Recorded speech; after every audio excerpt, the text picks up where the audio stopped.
هل لك سر عند الله. Salam alaikum wa rahmatullah. Écoutez, j'espère que vous allez bien. Je vous partage une petite vidéo parce que je suis tombé sur des notes que j'avais prises il y a fort longtemps. Ça m'avait beaucoup aidé. Donc j'ai envie d'aider les autres aussi. C'était par rapport à une compréhension, une mauvaise compréhension, soit par ignorance ou mauvaise interprétation souvent. C'était par rapport au mot ou au verbe alhamd. Alhamd. Quand on dit alhamdulillah, qu'est-ce que ça veut dire? C'est important de savoir ce que ça veut dire parce on l'utilise tous les jours dans notre quotidien, dans nos prières, quand on récite Surat al-Fatiha. Donc, alhamdulillah, ce qu'il faut savoir, c'est que ça veut dire deux choses. Ça veut dire dans un premier temps la louange, ce qui est traduit en français, la louange est pour Allah, appartient à Allah.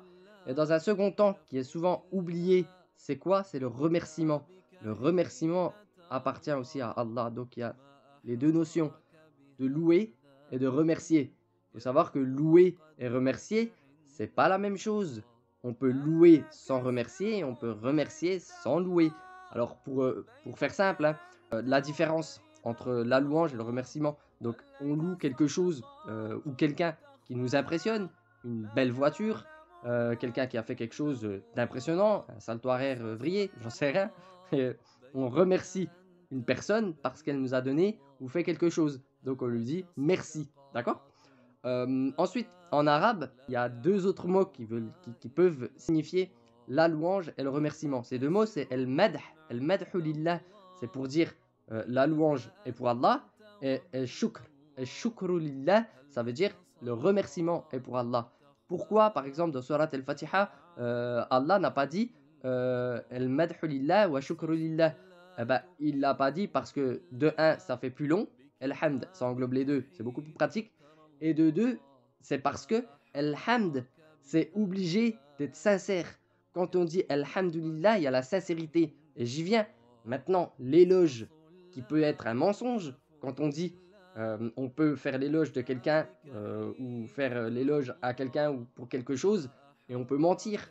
L'exemple classique, un gendarme qui nous arrête parce qu'on a fait une infraction, et on se prépare à le louer en mentant pour qu'il ne nous donne pas une amende. Monsieur, vous avez un très beau chapeau, etc., etc. Et on ment. À ce moment-là, en arabe, on n'utilisera pas el-hamd, mais el-madh. On utilisera ce mot-là parce qu'on peut mentir. Avec el-hamd, il y a la sincérité. On ne peut pas mentir. Ensuite, le remerciement. Oui, on dit shukru lillah, et ben là, ça l'englobe dans el-hamd. Voilà, juste ces petites notes, j'étais retombé dessus, je faisais le tafsir de Surat al-Fatiha il y a fort longtemps, et je trouvais ça intéressant.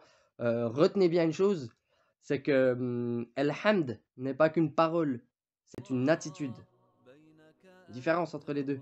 Une attitude, Alhamdulillah, on l'accepte, et de toute manière, on n'a pas le choix. Alhamdulillah, c'est la louange sincère, peu importe, toi tu veux pas, elle est sincère, la louange, elle lui appartient, et le remerciement.